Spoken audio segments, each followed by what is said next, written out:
Well, guys, it's officially 1 o'clock, and I am in the morning, and even though I have to go to work at 9 a.m., I have to talk to you guys about Ironheart. I don't know why this reflection is getting in my glasses, but yeah, I can't see nothing with that, so let's take those off for a minute. So guys, Ironheart, look, there's a lot of problems with this show from a lot of these negative, toxic people, because there's still racism and bigotry going on in our community, unfortunately, and it's not my favorite thing. Trust me, I'm not a fan of it. But one of the things that I'm seeing more and more is the fact that people are being so kind about this show. And look, when I first saw this show, I don't care what people make, if other people make fun of me or not. I really did like this show. I'm gonna say I like Ironheart, okay?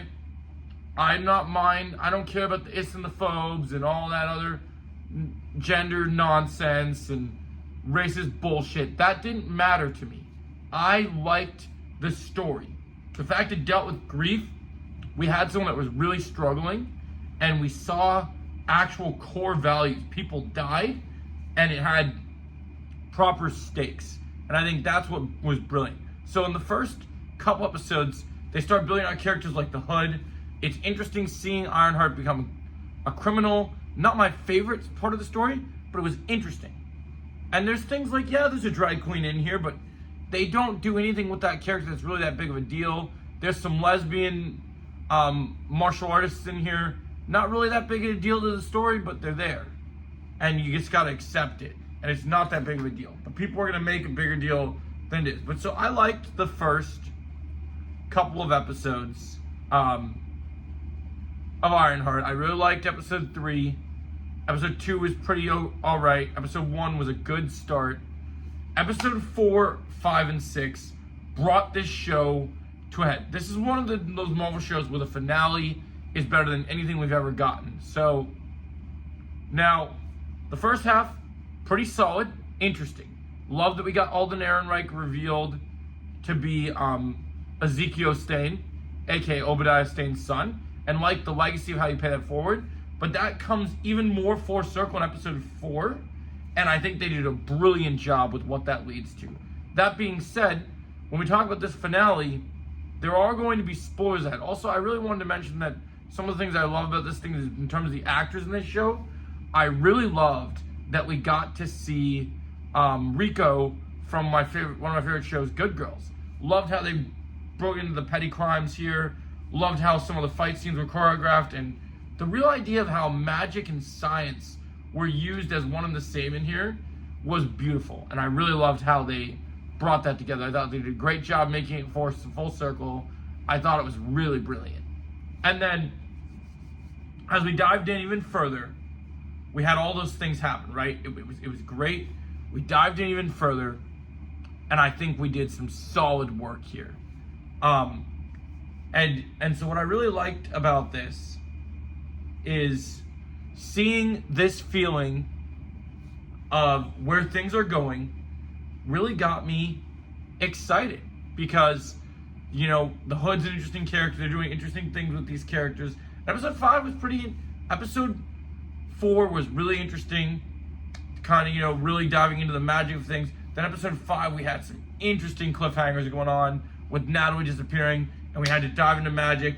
And then right as we start doing some of the really cool Ezekiel Stane stuff, we get some cool fight scenes where Ironheart's suit is destroyed. We dive into episode 6, one of the best finales we've ever gotten. And guys, they finally paid off the WandaVision promise. Sorry, this reflection is getting on my eyes with the glasses. And during this WandaVision promise, we finally got to see Mephisto, guys. We got him. He's officially here.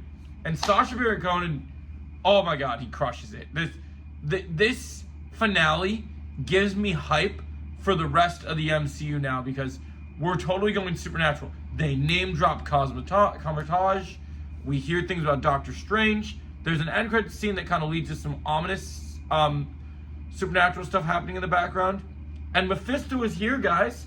And he's already making deals with Riri. He's already making interesting things. Now, I'm not here to tell you that Ironheart is the most amazing show ever and you should watch it and all this thing. I think you should give it a chance, but I do really like it. It's about grief. You deal with trauma. There's panic attacks, relatable stuff going on. If you can move past your racist BS, I think you can see some real promise.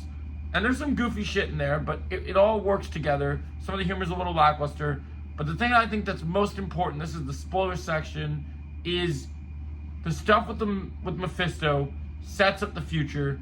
And I think you guys should give that a chance and really let me know what you think about that. Because I really did think that the Mephisto stuff won me over and made me excited for the rest of the MCU.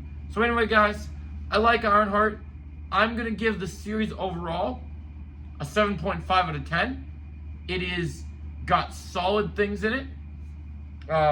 It brings things full circle in the end. It's not perfect, it's not amazing, but it's got some cool moments, and I like what it sets up for the Supernatural MCU moving forward.